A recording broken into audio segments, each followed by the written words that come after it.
Нэмийн төрөгье. За өнөөдөр цэцгийн 8 дугаар дүгнэлттэй холбоотой асуудлыг ярьж байна. Өнгөрсөн хугацаанд бол одоо энэ тэнд цэцэн мэрэгэн болоод янз бүрийн талаас нь олон талаас нь ярьлаа.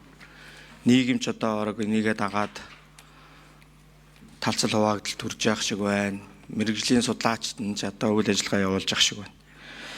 Тэгээ нэг л зүйл байгаа юм л да. Энэ дээр яг зүгээр анханасаа л одоо нээлттэй явах хурал хэв мэдээлэлээр хаалттай болохоос ахуулаад тусдаа хэлцэх хэвээр асуудлыг нэгтгэж хэлцэхээс ахуулаад мордохын хазгаа гэдэг шиг юм болчих юм л та. Тэгээ үүнийгээ дагаад гарсан шийдвэр нь өнөөдөр ингээд процессын мухардалд хүргэсэн бидрийг. Улсын их хурлын дэд дарга булган туяатай холбоотой асуудлыг бол хуулиар их судал хэлцснэ гэсэн байна. Тэгээд дүгнэлт үлдээд гаргацсан. Дүгнэлтийн эцсийн шийдвэрийн парламент гаргах хэрэгтэй байдаг. Гэтэл цэцгийн үндслэл хэсэг дээрээ их хурл энийг хилцэхгүй шүү гэж заачиж байгаа. Дунд суудлын тогтоолтой холбоотой асуудлыг дунд судал хэлцээд дүгнэлт үлдээд дүгнэлтийг их хурл хэлцээд хүлээн зөвшөөрөл тогтоол өчнгөө болгоод хүлээн зөвшөөрөхгүй бол их судал хэлцээд тогтоол батлаад буюу эцсийн шийдвэрийг цэцдээр гаргах хэрэгтэй асуудал. Энэ хоёр асуудлыг чинь нэгийг парламент эцэлсэн шийднэ. Нэгийг үндсэн хуулийн цэц эцэлсэн шийтгэл ийм асуудлыг өнөөдөр нэгтгэж хилцээд процессын мухардалд хүрчихэж байгаа. Тэгэхээр одоо энэ дээр сая хууль зүйн байнга ороод чуралтлаа. Тэгээ энэ олон гишүүд ярьж байна. Энэ үндсэн хуулийн 66-гийн 266-гийн 3-аа яах юм бэ гэдэг байна шүү дээ. Цэцгийн энэ дүгнэлт тогтоол гэж нэг хоёр юм яваад байгаа юм. Тогтоол нь бол эцсийн шийдвэр. Эрх зүйн акт. Дүгнэлт бол хууль зүйн санал шүү. Оруулж байгаа их хурлд оруулж байгаа хууль зүйн санал. Нэг. Хоёр тэгээд нэг ийм л муу жишг тогтлоод ол гэж бодоод байна одоо. Албан тушаалтантай холбоотой асуудлыг цэц их судлаа хуралдуулаад эцсийн шийдвэр гаргацсан гэж одоо 8 дугаар дүгнэлтэн дээр дордож.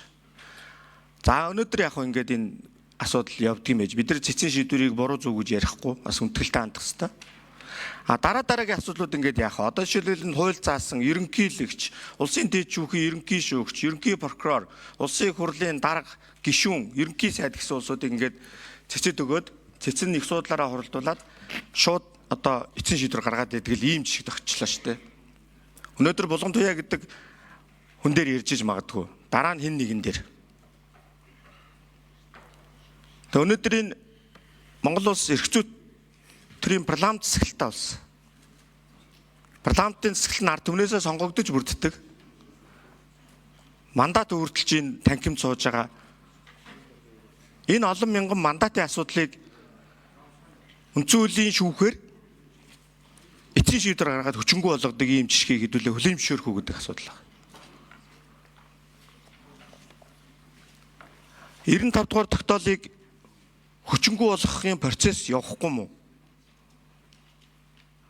Энэ цэцгийн дүгнэлтэн дээр чи яг хүчингү болцсон гэж бол бичээгүй байгаа шин.